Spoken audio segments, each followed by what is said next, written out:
The Red Death had long devastated the country. No pestilence had ever been so fatal or so hideous. Blood was its avatar and its seal, the redness and the horror of blood. There were sharp pains and sudden dizziness, and then profuse bleeding at the pores with dissolution. The scarlet stains upon the body, and especially upon the face of the victim, were the pest ban, which shut him out from the aid and from the sympathy of his fellow men. And the whole seizure, progress, and termination of the disease were the incidents of half an hour. But the Prince Prospero was happy and dauntless and sagacious. When his dominions were half depopulated, he summoned to his presence 1,000 hale and light-hearted friends from among the knights and dames of his court, and with these retired to the deep seclusion of one of his castellated abbeys. This was an extensive and magnificent structure, the creation of the prince's own eccentric yet august taste. A strong and lofty wall girdled it in. This wall had gates of iron. The courtiers, having entered, brought furnaces and massy hammers and welded the bolts. They resolved to leave means neither of ingress nor egress to the sudden impulses of despair or of frenzy from within. The abbey was amply provisioned. With such precautions, the courtiers might bid defiance to contagion. The external world could take care of itself. In the meantime, it was folly to grieve or to think. The prince had provided all the appliances of pleasure. There were buffoons, there were improvisatori, there were ballet dancers, there were musicians, there was beauty, there was wine. All these and security were within. Without was the Red Death. It was toward the close of the 5th or 6th month of his seclusion, and while the pestilence raged most furiously abroad, that the Prince Prospero entertained his 1,000 friends at a masked ball of the most unusual magnificence. It was a voluptuous scene, that masquerade. But first let me tell you of the rooms in which it was held. There were 7, an imperial suite. In many palaces, however, such suites form a long and straight vista, while the folding doors slide back nearly to the walls on either hand, so that the view of the whole extent is scarcely impeded. Here the case was very different, as might have been expected from the Duke's love of the bizarre. The apartments were so irregularly disposed that the vision embraced but little more than one at a time. There was a sharp turn at every 20 or 30 yards, and at each turn a novel effect. To the right and the left, in the middle of each wall, a tall and narrow Gothic window looked out upon a closed corridor which pursued the windings of the suite. These windows were of stained glass whose colour varied in accordance with the prevailing hue of the decorations of the chamber into which it opened. That at the eastern extremity was hung, for example, in blue, and vividly blue were its windows. The second chamber was purple in its ornaments and tapestries, and here the panes were purple. The third was green throughout, and so were the casements. The fourth was furnished and lighted with orange, the fifth with white, the sixth with violet. The 7th apartment was closely shrouded in black velvet tapestries that hung all over the ceiling and down the walls, falling in heavy folds upon a carpet of the same material and hue. But in this chamber only, the colour of the windows failed to correspond with the decorations. The panes here were scarlet, a deep blood colour. Now in no one of the 7 apartments was there any lamp or candelabrum amid the profusion of golden ornaments that lay scattered to and fro or depended from the roof. There was no light of any kind emanating from lamp or candle within the suite of chambers. But in the corridors that followed the suite, there stood opposite to each window a heavy tripod bearing a brazier of fire, that projected its rays through the tinted glass and so glaringly illuminated the room. And thus were produced a multitude of gaudy and fantastic appearances, and in the western or black chamber the effect of the firelight that streamed upon the dark hangings through the blood-tinted panes was ghastly in the extreme, and produced so wild a look upon the countenances of those who entered that there were few of the company bold enough to set foot within its precincts at all. It was in this apartment also that there stood against the western wall a gigantic clock of ebony. Its pendulum swung to and fro with a dull, heavy, monotonous clang. And when the minute hand made the circuit of the face, and the hour was to be stricken, there came from the brazen lungs of the clock a sound which was clear and loud and deep and exceedingly musical, but of so peculiar a note and emphasis that at each lapse of an hour the musicians of the orchestra were constrained to pause momentarily in their performance to hearken to the sound. And thus the waltzers perforce ceased their evolutions, and there was a brief disconcert of the whole gay company. And while the chimes of the clock yet rang, it was observed that the giddiest grew pale, and the more aged and sedate passed their hands over their brows, as if in confused reverie or meditation. But when the echoes had fully ceased, a light laughter at once pervaded the assembly. The musicians looked at each other and smiled as if at their own nervousness and folly, and made whispering vows, each to the other, that the next chiming of the clock should produce in them no similar emotion. But in spite of these things, it was a gay and magnificent revel. The tastes of the Duke were peculiar. He had a fine eye for colours and effects. He disregarded the decora of mere fashion. His plans were bold and fiery, and his conceptions glowed with barbaric lustre. There are some who would have thought him mad. His followers felt that he was not. It was necessary to hear and see and touch him to be sure that he was not.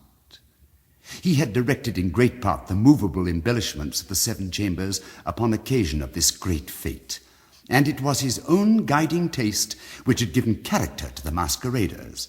Be sure they were grotesque. There were much glare and glitter and piquancy and phantasm, much of what has been since seen in Hernani. There were arabesque figures with unsuited limbs and appointments. There were delirious fancies such as the madman fashions. There were much of the beautiful, much of the wanton, much of the bizarre, something of the terrible, and not a little of that which might have excited disgust. To and fro in the seven chambers there stalked, in fact, a multitude of dreams. And these, the dreams, writhed in and about, taking hue from the rooms, and causing the wild music of the orchestra to seem as an echo to their steps. And anon there strikes the ebony clock which stands in the hall of velvet. And then for a moment all is still, and all is silent, save the voice of the clock. The dreams are stiff frozen as they stand, but the echoes of the chime die away. They have endured but an instant, and a light half-subdued laughter floats after them as they depart. And now again the music swells, and the dreams live, and writhe to and fro more merrily than ever, taking hue from the many-tinted windows through which stream the rays from the tripods. But to the chamber which lies most westwardly of the seven, there are now none of the maskers who venture, for the night is waning away, and there flows a ruddier light through the blood-coloured panes, and the blackness of the sable drapery appalls. And to him whose foot falls upon the sable carpet, there comes from the near clock of ebony a muffled peal more solemnly emphatic than any which reaches their ears who indulge in the more remote gaieties of the other apartments. But these other apartments were densely crowded, and in them beat feverishly the heart of life, and the revel went whirlingly on until at length there commenced the sounding of midnight upon the clock. And then the music ceased, as I have told, and the evolutions of the waltzers were quieted, and there was an uneasy cessation of all things as before. But now there were 12 strokes to be sounded by the bell of the clock, and thus it happened, perhaps, that more of thought crept with more of time into the meditations of the thoughtful among those who revelled. And thus, too, it happened, perhaps, that before the last echoes of the last chime had utterly sunk into silence, there were many individuals in the crowd who had found leisure to become aware of the presence of a masked figure which had arrested the attention of no single individual before. And the rumour of this new presence having spread itself whisperingly around, there arose at length from the whole company a buzz or murmur, expressive of disapprobation and surprise, then finally of terror, of horror, and of disgust. In an assembly of phantasms such as I have painted, it may well be supposed that no ordinary appearance could have excited such sensation.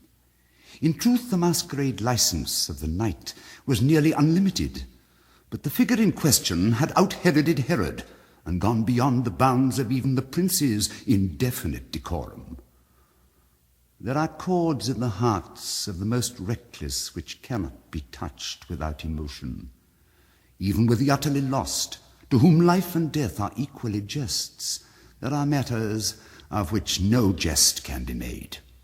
The whole company, indeed, seemed now deeply to feel that in the costume and bearing of the stranger neither wit nor propriety existed. The figure was tall and gaunt, and shrouded from head to foot in the habiliments of the grave. The mask, which concealed the visage, was made so nearly to resemble the countenance of a stiffened corpse that the closest scrutiny must have had difficulty in detecting the cheat, and yet all this might have been endured, if not approved, by the mad revellers around. But the mummer had gone so far as to assume the type of the Red Death. His vesture was dabbled in blood, and his broad brow, with all the features of the face, was besprinkled with the scarlet horror. When the eyes of Prince Prospero fell upon this spectral image, which with a slow and solemn movement, as if more fully to sustain its role, stalked to and fro among the waltzers, he was seen to be convulsed in the first moment with a strong shudder either of terror or distaste, but in the next his brow reddened with rage. "Who dares," he demanded hoarsely of the courtiers who stood near him, "who dares insult us with this blasphemous mockery? Seize him and unmask him, that we may know whom we have to hang at sunrise from the battlements." It was in the eastern or blue chamber in which stood the Prince Prospero as he uttered these words. They rang through the 7 rooms loudly and clearly, for the prince was a bold and robust man, and the music had become hushed at the waving of his hand. It was in the blue room where stood the prince, with a group of pale courtiers by his side. At first, as he spoke, there was a slight rushing movement of this group in the direction of the intruder, who at the moment was also near at hand, and now with deliberate and stately step made closer approach to the speaker. But from a certain nameless awe with which the mad assumptions of the mummer had inspired the whole party, there was found none to put forth hand to seize him, so that unimpeded he passed within a yard of the prince's person, and while the vast assembly, as if with one impulse, shrank from the centre of the rooms to the walls, he made his way uninterruptedly, but with the same solemn and measured step which had distinguished him from the first, through the blue chamber to the purple, through the purple to the green, through the green to the orange, through this again to the white, and even thence to the violet, ere a decided movement had been made to arrest him. It was then, however, that the Prince Prospero, maddening with rage and shame of his own momentary cowardice, rushed hurriedly through the 6 chambers, while none followed him on account of a deadly terror that had seized upon them. He bore aloft a drawn dagger, and had approached in rapid impetuosity to within 3 or 4 feet of the retreating figure, when the latter, having attained the extremity of the velvet apartment, turned suddenly and confronted his pursuer. There was a sharp cry, and the dagger dropped gleaming upon the sable carpet, upon which instantly afterwards fell prostrate in death the Prince Prospero. Then, summoning the wild courage of despair, a throng of revellers at once threw themselves into the black apartment, and seizing the mummer, whose tall figure stood erect and motionless within the shadow of the ebony clock, gasped in unutterable horror at finding the grave cerements and corpse-like mask which they handled with so violent a rudeness, untenanted by any tangible form. And now was acknowledged the presence of the Red Death. He had come like a thief in the night, and one by one dropped the revellers in the blood-bedewed halls of their revel, and died each in the despairing posture of his fall. The life of the ebony clock went out with that of the last of the gay, and the flames of the tripods expired, and darkness and decay and the Red Death held illimitable dominion over all.